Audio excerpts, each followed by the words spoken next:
of our chair, Anthony Brown. Today, we are discussing the policy implications of the Dasgupta review. This review, as many of you will know, was commissioned by the Treasury back in March 2019, and it's a review into the economics of biodiversity. And the final report was published on the 2nd of this month. The review came up with the simple but profound point that all economies are embedded within nature and are not independent of it. The report recognises the amazing post-war economic growth that the world has experienced, but shows that it's been at the cost of using our nature's resources at a pace beyond the world's ability to replenish them. In fact, it's been calculated that we would need 1.6 worlds in order to have sustainability at our current usage rates. So what should be done about it? Well, to help us to answer that question, we're very honoured to have with us Professor Partha Dasgupta, the author of this review, and also the Frank Ramsay Professor Emeritus of Economics at the University of Cambridge. Professor Dasgupta will provide us with some opening comments. He will then be followed by the Right Honourable Sajid Javid, the former Chancellor of the Exchequer, and after him, the Right Honourable Anneliese Dodds MP, who is the Shadow Chancellor of the Exchequer, and finally by Becky, Speight, Chief Executive of the Rspb.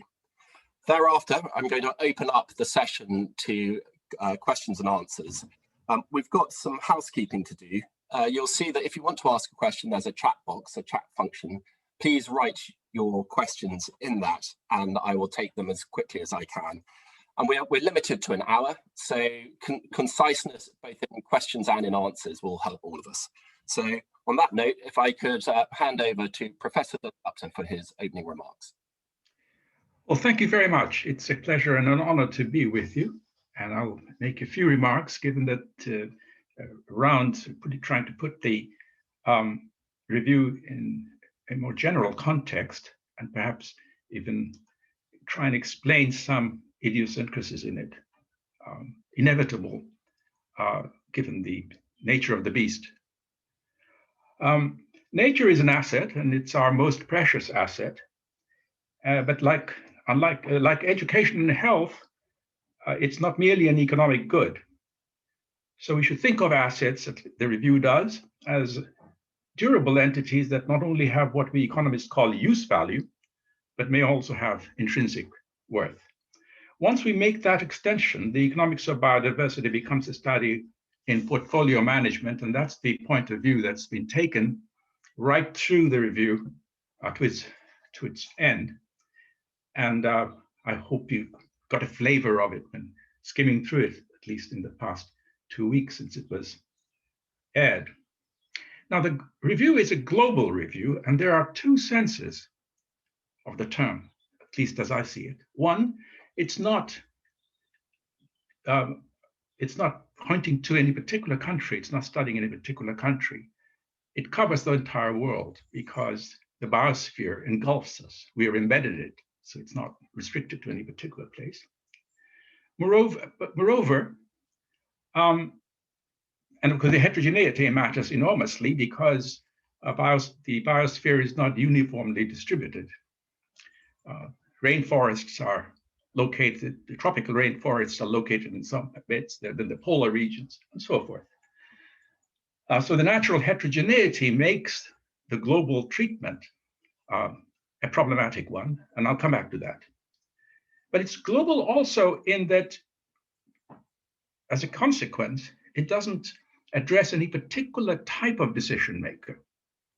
We are used to thinking, when considering the economics of climate change, of the state, of the government, as being the central organizing entity, considering what to do about global climate change. So the idea is really international negotiation across, because there is a simple metric, emissions, and a simple metric in terms of harm, namely carbon concentration. We do not have that privilege here. This is a far more complicated problem, for the reason that biosphere offers us more than simply climate mediation. It gives us a plethora of services and goods, most of which we can't even see or hear And of course, it's always on the move. So it's not just one agency. The text is so, I've tried to compose the text in a way that it's comprehensible to the householder, the firm, an NGO, and of course governments, goes without saying, and international organizations. And these are just a crude set of crude classification of types of people who would be interested. But at the end of the day, the text has been written, is addressing the concerned citizen, because ultimately it will be the citizen whose cry will influence what we do. Now, by a citizen, I do not mean somebody who thinks he or she is a citizen of the world. I'm not talking about a person from nowhere. I mean, I could be locked into my neighborhood, and my biospheric interests may not include places or parts of the world far away from where I am. That's all right. But so long as everybody is concerned with it, then the political processes, just like in any other avenue of public discourse, will face up to the problem, better for worse. The central idea of the review is in chapter 4, which is the impact inequality. It looks at the biosphere as a whole, and globally, it draws on evidence from the earth sciences, from the ecological sciences, and from economics and anthropology as well, to show that the total demand, global aggregate demand that humanity makes on the biosphere's goods and services far exceeds the biosphere's ability to supply those services on a sustainable basis. Of course, it can continue to exceed it for a while, but that happens by diminishing the biosphere. The stock declines in quality. And so eventually there'll be a crunch. And of course, many societies have experienced it in the past, and I'll come back to this point. The way we discuss it, the review presents it in that chapter is in global terms, the aggregate. And it may lead one to think that inequality, the inequality between demand and supply at the aggregate level, is restricted only to the aggregate level. To dispel that notion, I follow 11 chapters to show that every unit of decision-making unit should consider that inequality from its perspective. A nation may be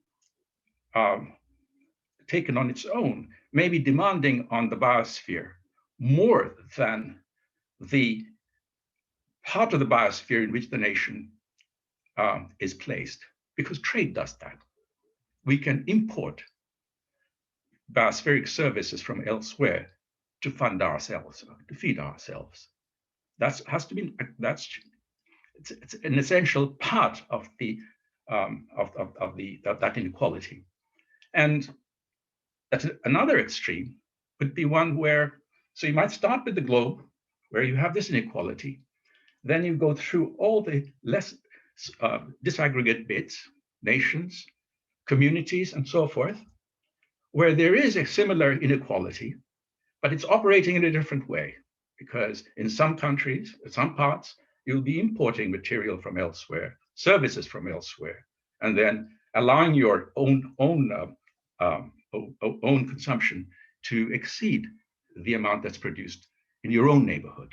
So it's not as though it's balanced everywhere.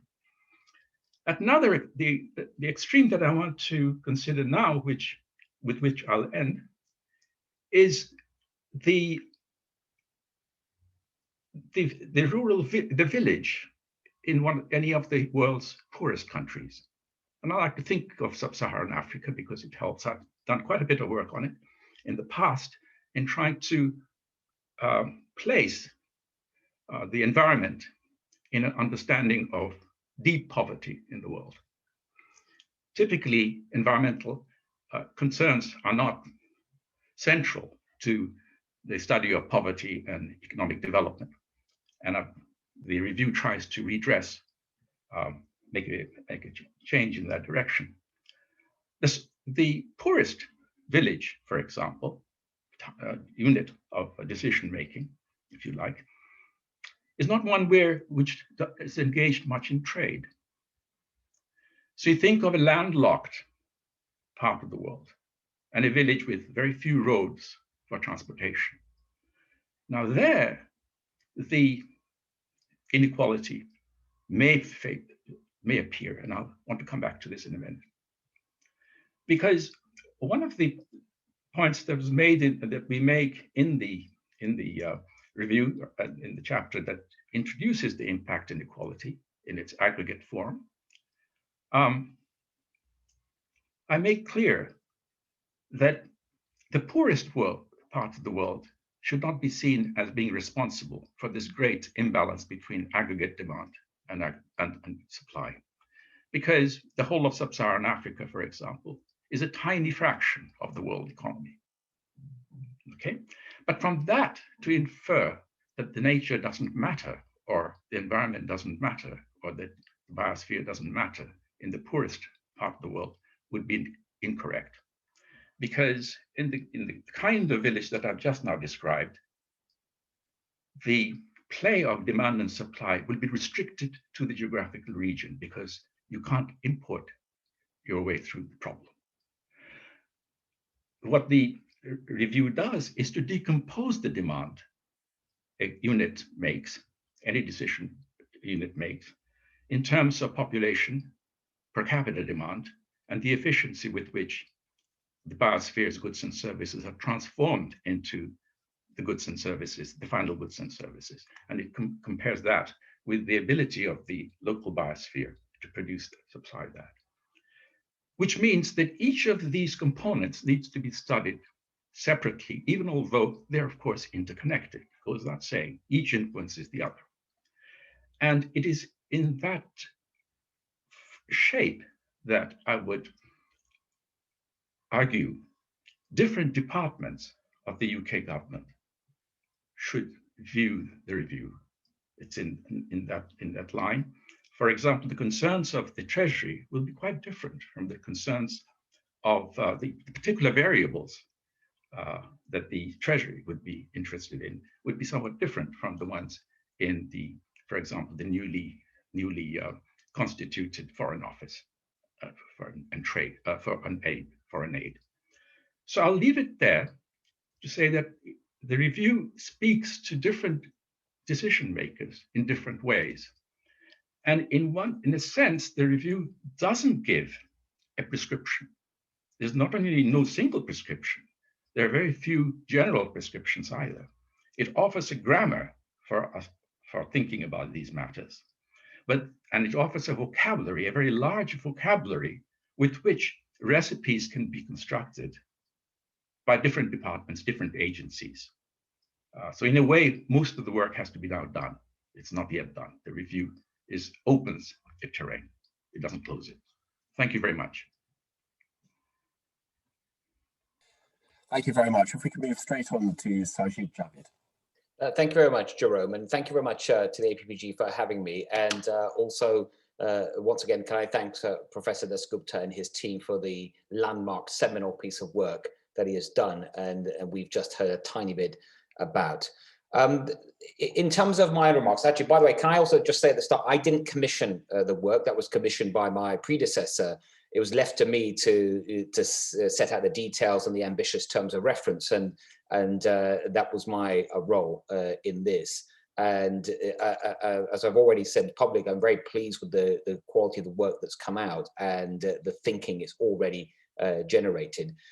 In terms of the thinking, if I sort of reflect on what so far, what I would say perhaps is my sort of central point that I've taken from it, it is it's set out so clearly. I don't think we ever seen it so clearly before, that how our economy, the global economy, is absolutely, utterly dependent on nature. It's not external to it in any way whatsoever. We depend totally on nature for all the goods that we consume, anything from the water that we drink to the energy that we use daily. When we consume those goods, we generate waste. We depend totally on nature to help us properly get rid of that waste. And we depend entirely on nature for all these services, and therefore for our economic well-being and the living standards that we enjoy today, the rise in those living standards that we've seen as well, is utterly dependent on nature. But as the report sets out, and as Professor Dasgupta has just reminded us, that we are consuming at an unprecedented pace. We have never consumed as humans at this pace. Well, Jerome, you said at the start, we don't have 1.6 planets. And so we've got to do much more about this and take action now. There is no choice. And for those people who sort of say, well, what about the sort of potential trade-offs in doing that? Well, the thing is, if we don't take action now, the costs of delay are only going to be higher and higher. And I think the report sets that out very clearly as well. The really good news, I think, is that we've already shown as a country, as the UK, that when it comes to, for example, climate change, which is inherently linked to biodiversity, that as a country we're not afraid of taking action. We have a cross-party approach, which is fantastic. It's great to see Anneliese on the panel here today as well, which has started with my earliest sort of memory would be from as a student from Margaret Thatcher, the World Climate Conference, what she said, but it carried on under Tony Blair and David Cameron, and now Boris Johnson. We have a succession of leaders since then that have taken this whole issue very seriously. And that's really important, having that cross-party support and how therefore potentially having stability in the action that can be taken. In Parliament, where generally I think there's a lot of support. Look how many people have turned out for this call. When we voted for net zero a couple of years ago, is almost a unanimous vote in Parliament. But also I think we'd agree that voting for such action, for something that might happen in 20, 30 years is probably one of the easy things to do as an MP. The much harder thing is actually delivering on that, and this report reminds us of that delivery and making some of those decisions now and getting on with it. I think we need nothing short of almost like a Marshall Plan type approach to this, to both climate change and biodiversity.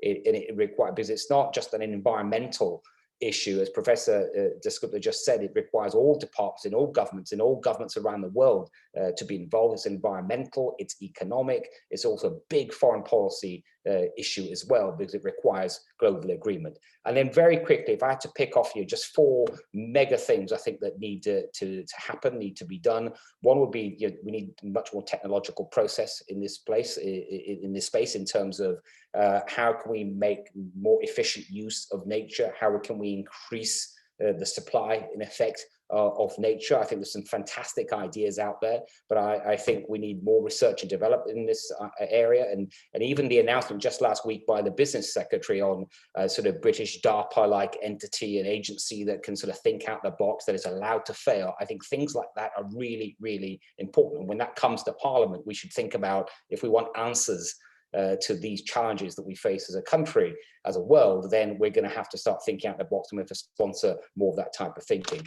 We need, number 2, we need, when it comes to making investment decisions, major infrastructure decisions, for example, I think we need to just think much more about how that impacts nature. Does it benefit it? Does it degrade it? If it does degrade it, and it is inevitable, can we do anything to offset that in any way? It's great that the Chancellor has launched a review already of what's called the Treasury sort of Green Book. That's almost like the Bible that helps make these decisions, certainly inside the Treasury.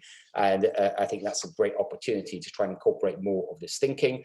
Thirdly, Professor Dasgupta in his report talks a lot about the measurement of the key economic statistics, and he talked a lot about GDP in there, and having alternative measurements as well. GDP is indispensable, it's critical. It's got a huge long-term purpose, but alongside that, having measurements certainly of wealth that take into account the impact on nature is really important. And as the report says, GDP, the first G stands for gross, and it's not taking account of depreciation.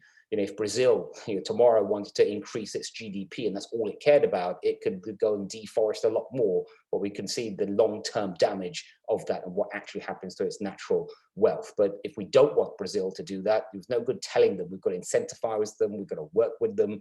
What the Professor Dasgupta just said about potentially using aid budgets and things in a way like that, I think is important. And it's not just governments when it comes to measurements, central banks, companies, especially the financial sector, I think can play a big role in that. And then finally, my fourth point would be global cooperation. It goes back to the international sort of foreign policy point of this.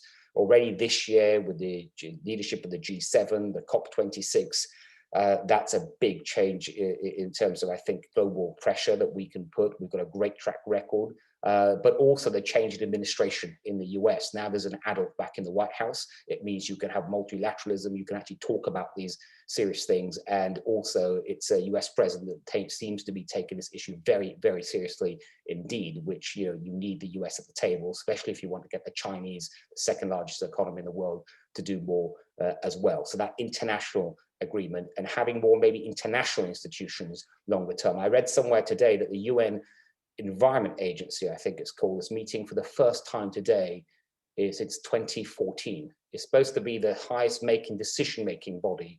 It's supposed to be, I think it bills itself as within the UN, but it's no good meeting every 6, 7, 8 years. You know, we probably need a new institutional framework if we're going to tackle this properly. I'll leave my remarks there. Thank you.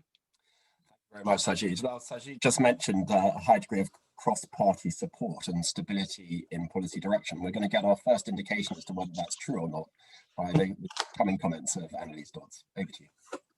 Great, thank you very much indeed. And thanks a lot to the APPG for inviting me here today. And obviously, above all, many, many thanks to Professor Dasgupta and his team. It's a real privilege for me actually to be speaking at the parliamentary launch of this important piece of work. And it's a piece of work which we must ensure has an enduring legacy, that it doesn't just sit on the shelf in all of its 400 odd pages, but that it is implemented. And Sajid obviously made the analogy with the Stern review, a groundbreaking review of its time, similar to this review, of course, a review which had very, very strong high level political backing. But even with that backing, of course, the Stern review, despite its indication of those long-term costs for our economy of failing to tackle the climate crisis, still has not achieved the step change that we need to see in economic decision-making and many other forms of decision-making. So we need to be aware of where the problems have lied in the past, where we haven't seen that sufficient change, and apply that to how we will take on board the findings from this very, very significant review. We've already, and Sajid referred to this again in the case of the climate crisis, we have agreed as a parliament that there is a climate emergency, but we're not acting as if there is such an emergency. And surely this review indicates to us there's also very obviously an emergency when it comes to the natural world, to biodiversity, to soil quality, to so many other indicators of the state of nature. Well, we now need to act as if we are aware there is such an emergency. We must get to work applying the insights of this review into policy, and we need action right now to repair ecosystems and reverse the trend of biodiversity loss. And it's very, very difficult to really do justice to the very rich content of this fascinating review. But I'd like to highlight 5 ways in which I think policy should respond. And obviously, as Professor Dasgupta said, this is a global review. It's one that has much to say to policymakers across the world at many different levels, in government, in business, in NGOs. But I do want to focus on what I think the lessons are, particularly for the UK government and especially for the UK Treasury. I think first of all, and most obviously, this review is unabashedly long-term in its nature. It takes a long-term view of economic decision-making, just as Stern did, and its effect on nature.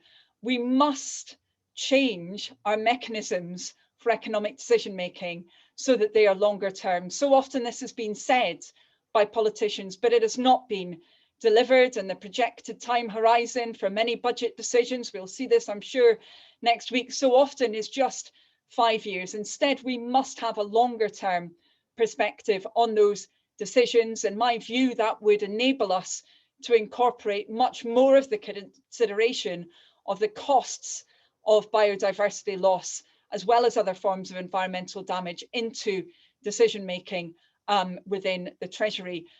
We also need to be, of course, consistent around this. I mean, Professor Dasgupta was right to say that it's not just treasuries which should be paying attention to this, or finance ministries. Well, that's right.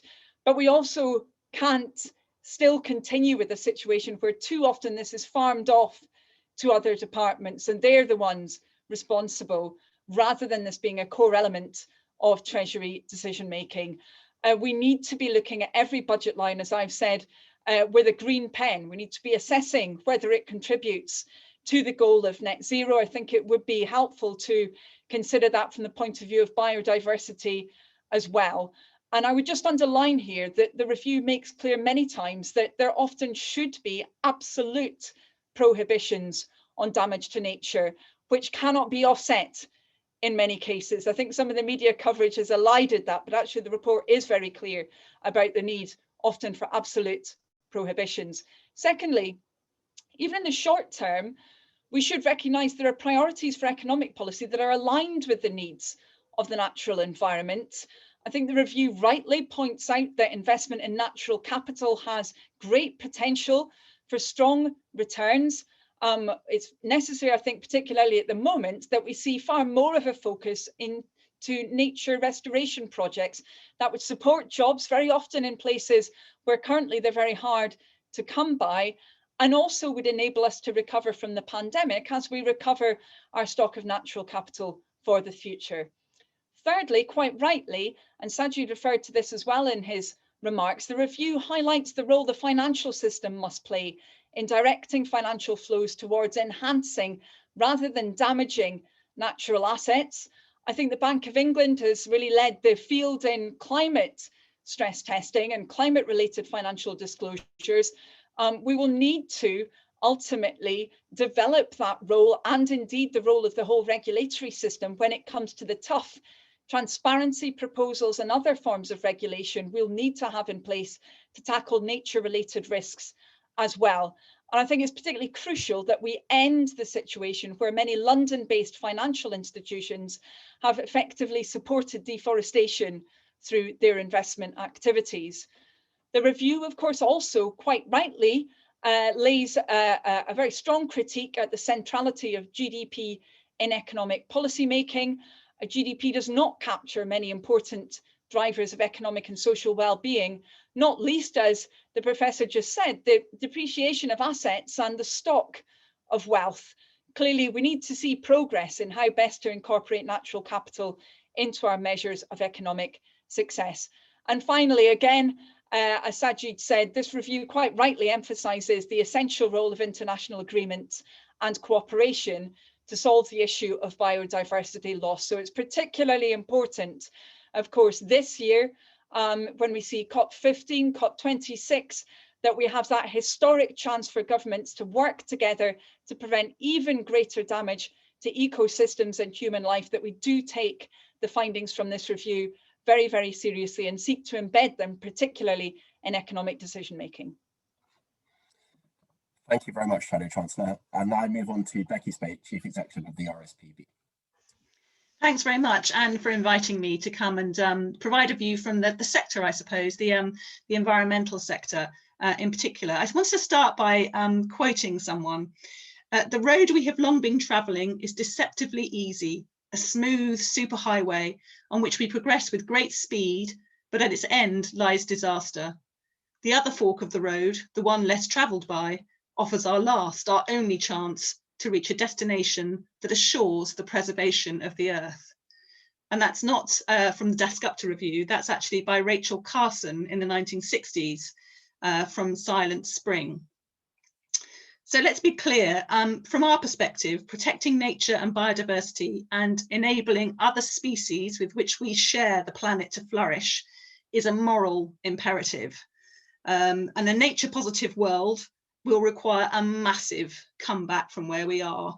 The Leaders' Pledge for Nature, which has been signed up to by 85 countries now, including our own, says that by 2030, we need to halt and reverse biodiversity loss. And that's a big, big ask.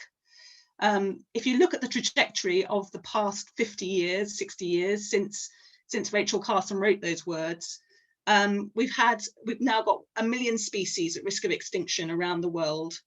The UK, the State of Nature report in 2019 said we've got 15% of our species at risk of extinction and a 41% decline. There are a quarter fewer birds in the UK since the 1970s. We've just done the Big Garden Bird Watch. Fantastic. We think 1 million people taking part, double what we've ever had before. I think because people are waking up to nature on their doorstep as a result of the pandemic and the lockdown. But you know, our most common species, so sparrows are down by half since we started Big Garden Bird Watch. Starlings are down by 80%. So this is a really, really bleak picture.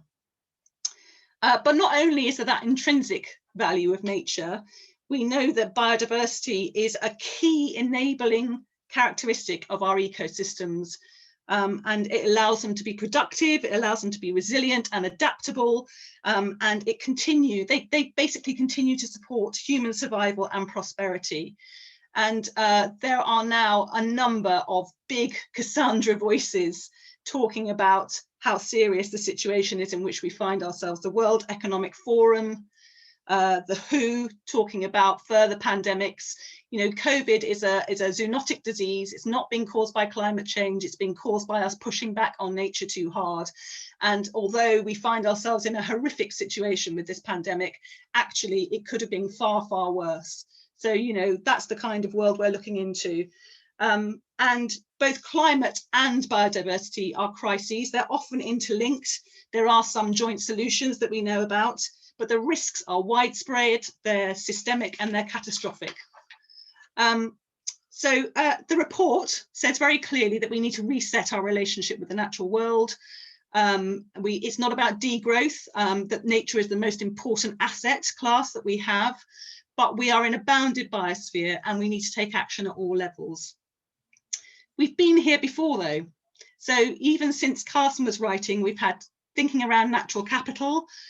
This report in particular is powerful. I think it was commissioned by Treasury. It goes a lot into the kind of detail and mechanics of how the systems work.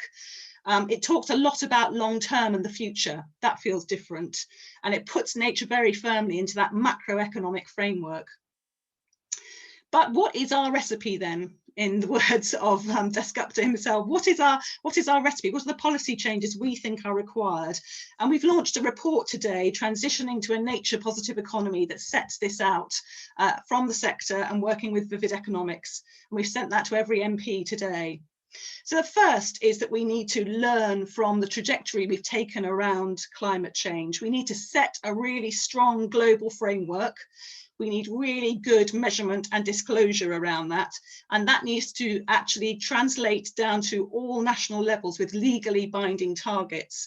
So Anneliese is absolutely right. We've got the opportunities around CBD 15, the G7, COP26 this year to really kind of follow through on that UN leaders pledge for nature.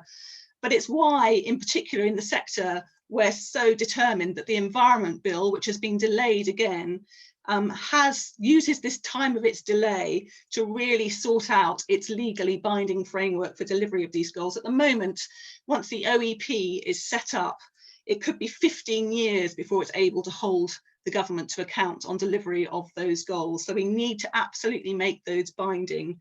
And we need to absolutely, as Sajid suggested, make sure that the task force for nature-related financial disclosure absolutely sticks and is made to work. The second policy area is about recalibrating economic prosperity. We've talked about GDP and going beyond GDP and using the Treasury Green Book to its full extent and the Public Accounts Committee to hold to account around that. I'm really interested though in ideas that take us even beyond that. So I'm interested in some of the new economic thinking around things like donut economics, which talks about the kind of social bounding of economic thinking as well as the environmental bounding. And there's a great saying that markets are very powerful for coordinating buyers and sellers. Just two problems: they only serve those who can pay, the rest they ignore. They only value what is priced, the rest they exploit. And certainly this report goes into how we can avoid that exploitation in the future. But it's interesting, I think, to really look at how we can thrive within those boundings of planet and boundings of society. The third area is about changes in the public sector. So this is about making sure that we spend enough on biodiversity. We currently spend about £500 million a year on biodiversity, and we estimate that the scale of need is at least double that in terms of what we need to be spending. The spending on climate and environmental protection was 1.7% of all UK government expenditure in 2018, but biodiversity spend was just 3% of that amount and 0.05% of overall government UK expenditure. So we need to be spending a lot more on it. And that would just stop the rot and allow us to leverage private investment. And we need to do that alignment that we discussed earlier on around overseas aid, around agriculture and fisheries subsidies, around tax relief to make sure that every system is delivering this. And that would mean that we could lead a just, net zero and a nature positive, resilient COVID recovery, and use ideas like the creation of nature and climate sovereign bond facility, which seems to be all the trend at the moment. So as well as public, we need to look at the private sector. So absolutely, we need deforestation-free supply chains for globally traded commodities. And we need to extend that and apply it to the finance sector as well. We need public procurement disclosure of biodiversity impacts along value chains. And we need to adopt net gain principles across the piece, including for major infrastructure. We need to drive investment in ecosystem services, such as flood risk management. And we need to make sure we have really high standard carbon markets set up. And all 4 UK governments should review the adequacy of their environmental enforcement systems. And finally, I was really interested that the report talked about education. There are lots of ideas around at the moment about how we can perhaps set a nature premium for the COVID recovery of our education system, ideas around a GCSE in the natural world, and ideas around a nature conservation core of some sort. All of these ideas could help take this side of the report forward and a strong policy interventions. So in conclusion, I absolutely concur with the review that the new Department of Environment should be the Treasury. I think that's absolutely right. We need to kind of make sure that we show the kind of foresight that drove the commissioning of this report, and absolutely show leadership now in its implementation. And I expect that to come from the Treasury, and for the Treasury to become much more carbon and nature literate than it has been in the past, and to make sure that this government walks the walk on that leaders' pledge, doesn't just talk the talk. We've got a real opportunity in terms of our global leadership this year, and we do need to do it now because the costs of not acting are extremely high. We need to make sure that we are right at the centre of the conversation, not only about what kind of world we want to be, but actually what kind of world we need to be. Thank you very much, Becky. Sorry to rush you on that last sentence. So we're moving into our question and answer session. I've got one which was submitted in advance.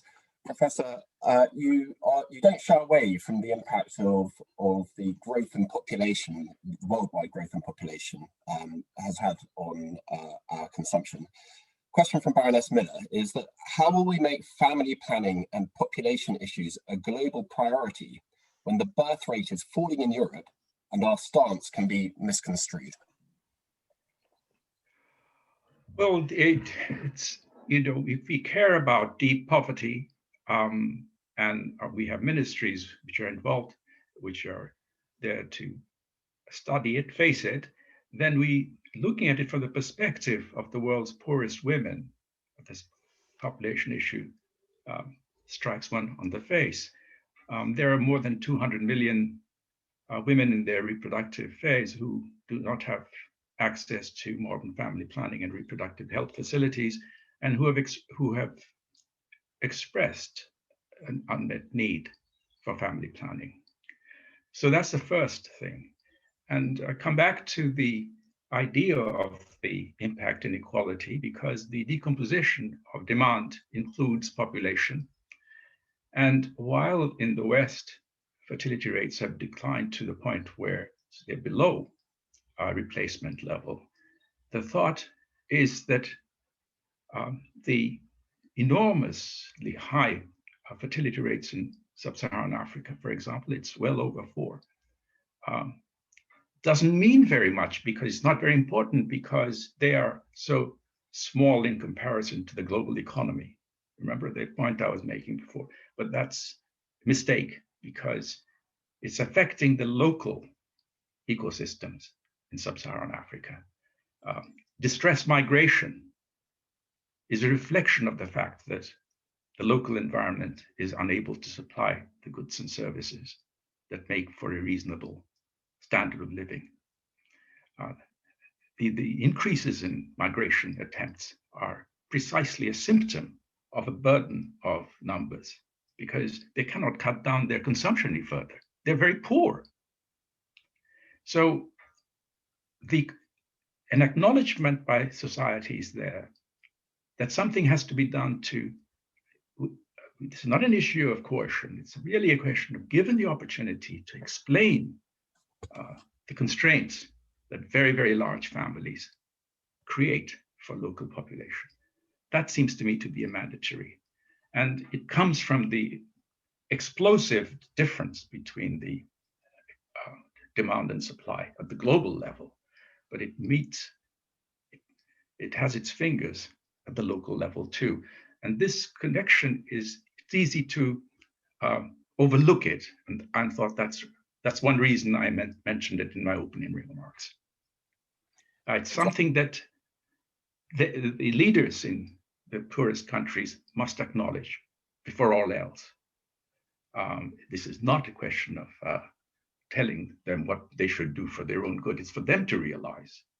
And well, words have analysis. The mental picture we create of the world around us affects what we think is legitimate discourse and what not. And I think one of my intentions in the review was to expose the extent to which we are embedded in nature, so that our activities in every sphere of our lives affects our children's future and our grandchildren's future and so forth. And that's one thing that unites humanity, is a common concern about our children. That's a given. And the review tries to explore the implications of that. I don't know if this makes sense, but. Thank you very much. The next question comes from my colleague and friend, Barry Gardner. He says, how would you suggest makers should incorporate measures of well? I'm sorry, I can't hear. Perhaps Barry Gardner, you're on the call. Perhaps you should ask your question yourself. Professor, I'm really asking how we should go about incorporating measures of inclusive wealth and natural capital into the fiscal framework.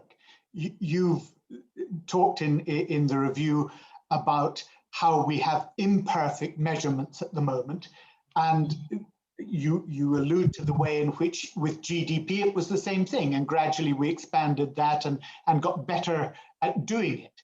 But of course, we're up against the problem of limited time here as well. So how do you think the best ways of incorporating inclusive wealth and natural capital are, and getting the Treasury really focused on this?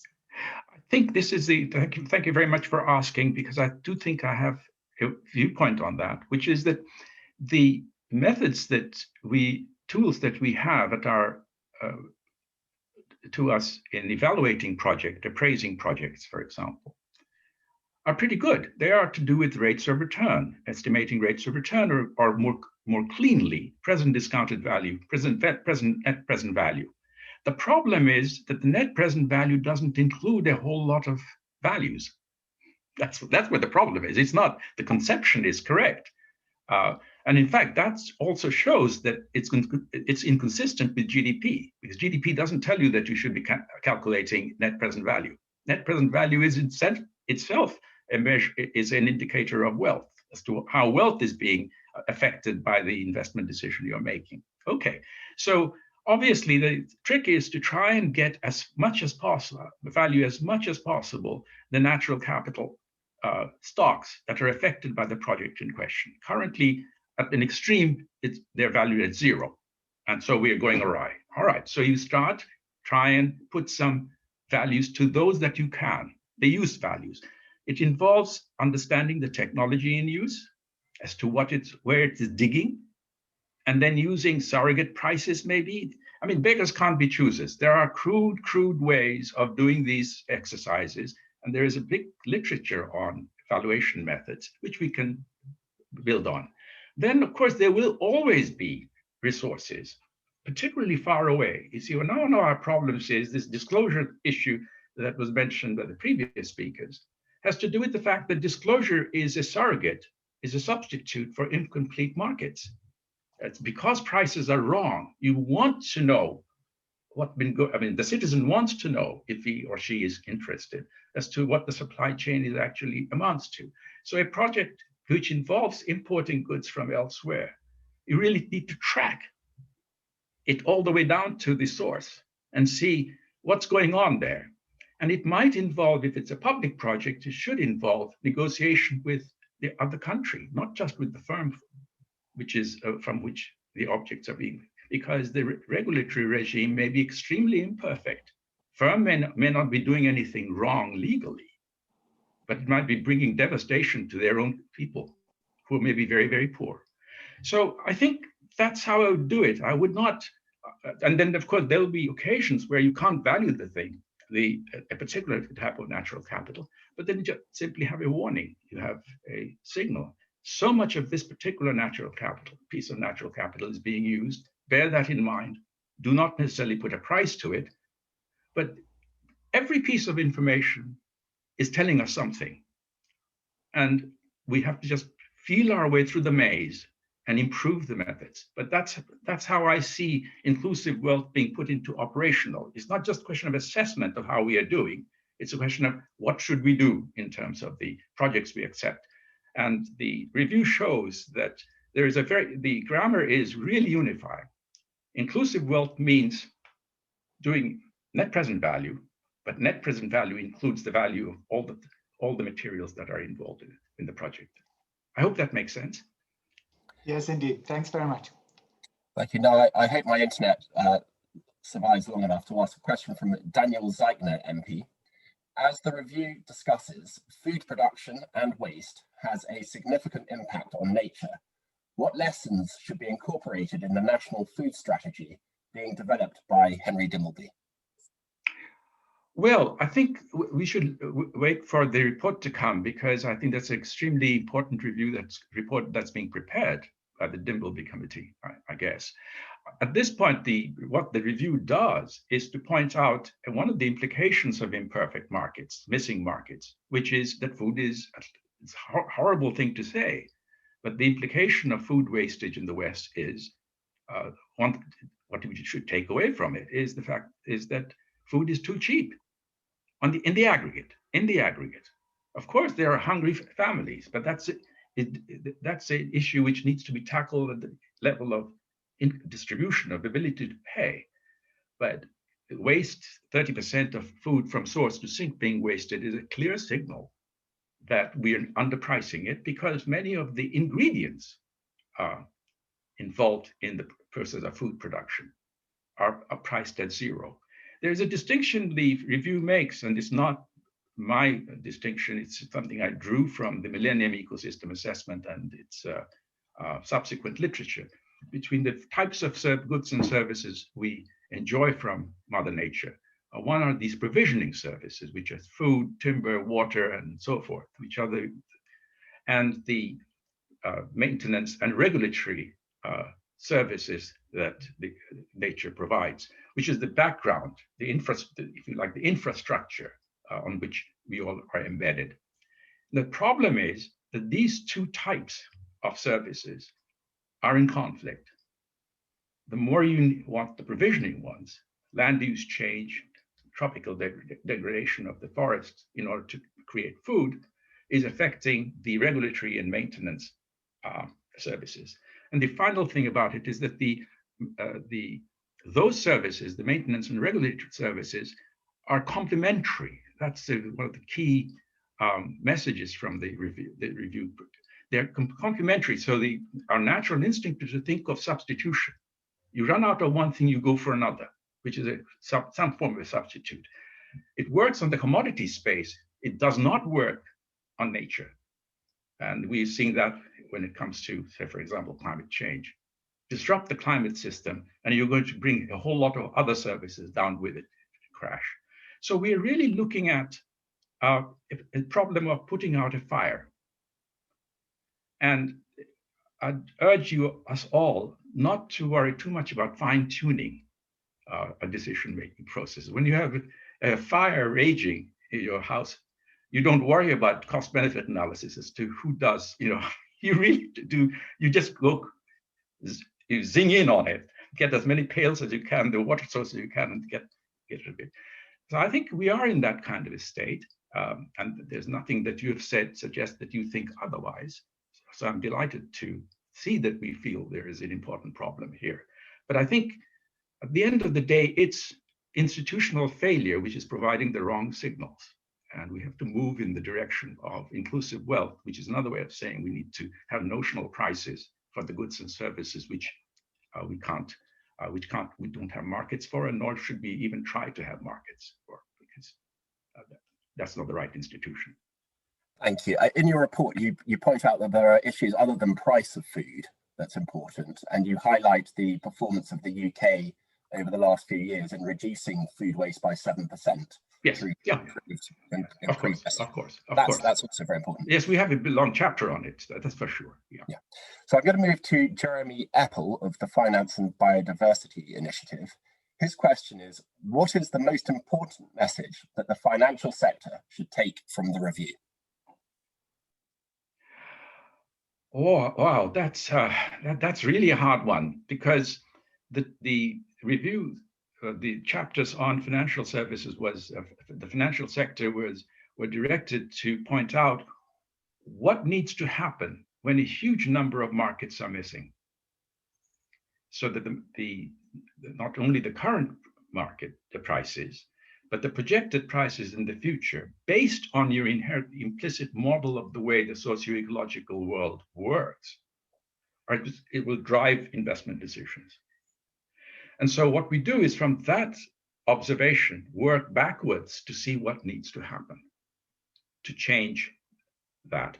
How do you bring the incentives, private incentives, to align themselves, the actions that you would take as a consequence of private incentives, private in the sense of the firms, companies' incentives, to align themselves with the social good? That's the trick. That's the trick in economics. That's the whole point. The whole purpose of economics is to try and do that. And typically, would say, under ideal circumstances, under ideal market circumstances, you don't need anything like disclosure or anything like that, because the prices are revealing all.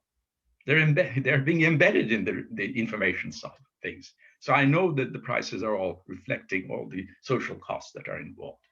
What happens when they are not there? That's the way the whole. Okay, so one argument would be that if, in a way, it's like the financial sector has to place itself as an agency or a set of agencies, because it's not one firm, there are a whole bunch of firms, and they have to, in some sense, ask themselves, what is likely to be the future demand that the citizen makes on governments to regulate, or on their own demand of what they will consume? So if suddenly citizens turn against certain types of products, then it'll be extremely unpleasant for a company which didn't anticipate that and invested a lot in producing that product. Okay, so the coordination is needed in that, and hence one of the things that the review does is to urge citizens to take action, because in a way, that's the reason. It's not a sort of a sentimental cry for democracy. It's really, economics is telling us that the driver has to be the citizen. It's demand for products that they are reliable. Sajid, I'm sure you'd like to come in on this. Yeah, just very quickly, that in terms of the financial sector, I think there's many things that could be done, but two of the most important, I think, are measurement and transparency. Not so long ago, maybe 20, 30 years ago, most companies, if I give an example, they weren't properly measuring the impact on the climate of their activities, right? And whether it's through production or the goods they're producing, cars and things like that, whatever it might be.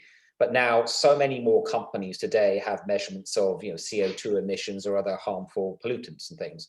And it's not perfect, but it's a lot better than it used to be. I think in a similar way that we need companies, major producers and other types of companies to properly set out the impact in a clear, credible, transparent way that their activities have on the natural world. And we don't really have a set of measurements like that. One or two companies do it, but it's not done properly in the same way that, say, CO2 is measured. So I think that makes a difference. And then it links a bit into Barry Gardner's question about what could, when you talk about fiscal framework and government measuring more of this, in that I think one thing that could certainly be considered is asking the ONS to go away and think about how in our national accounts that we could better measure the impact on biodiversity, the impact on the natural world. And our ONS is the envy of the world. It really is considered the best national statistics office in the world. So many things that they've done in terms of measuring, for example, GDP, whole of government accounts and things have been copied by other countries. So let's let's lead the world in this as well. And I think our ONS as an independent, well-respected authority could make a big difference too. Thank you. Anneliese Dodds, would you like to make a quick comment on that? Well, I would agree with that, but I think also a really fundamental element here is about implementation of existing systems as well. So in fact, we already see a plethora of different reporting mechanisms, admittedly many of them operated by different NGOs, but where there hasn't been the bite on activities that I would have hoped. I mean, I mentioned the case of deforestation, where actually, there are a number of reporting mechanisms there, but they haven't deterred the kind of activity that we would have hoped to have been deterred. I mean, I think some of this is about joining up. It's about having a more transparent process. I agreed with what Sajid said about looking more closely into the overall accounting system for this.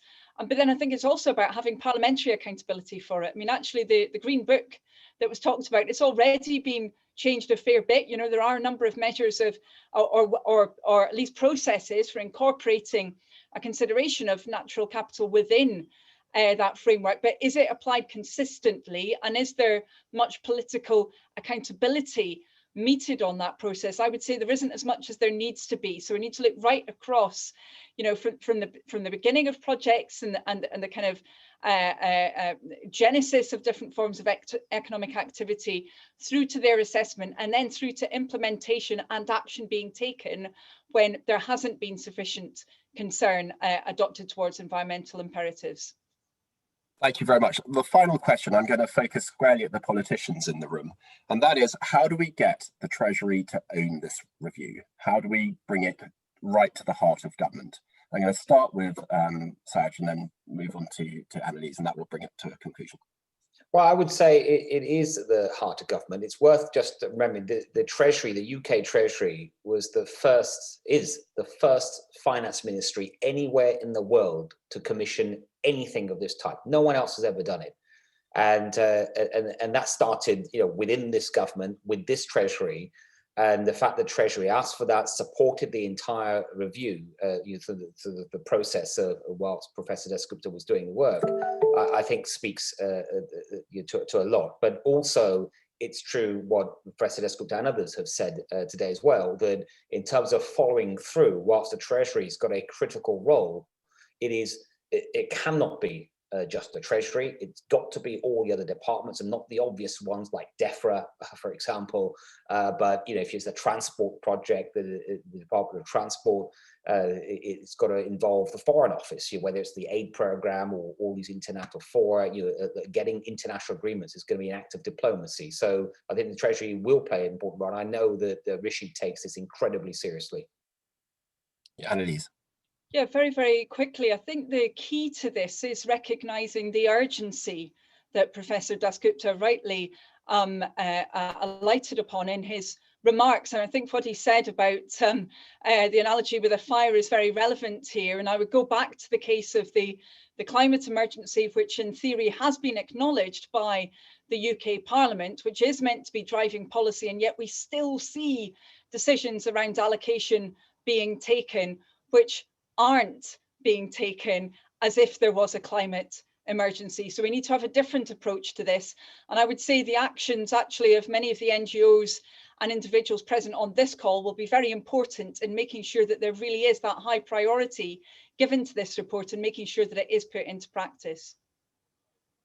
Well, we've run out of time, which is always the most frustrating part of these meetings. Thank you all so much for taking part. Professor, you're wonderful, and so is your review. And we're really grateful for it. And thank you also for the other contributors. We now have a final meeting, or not a final, the next meeting is on the 9th of March, and that is Net Zero Agriculture, a practical roadmap. I'm sorry to say that's also chaired by me, but it's going to be a really fascinating look on how we get, in practical terms, from where the current state of agriculture to the roadmap towards net zero.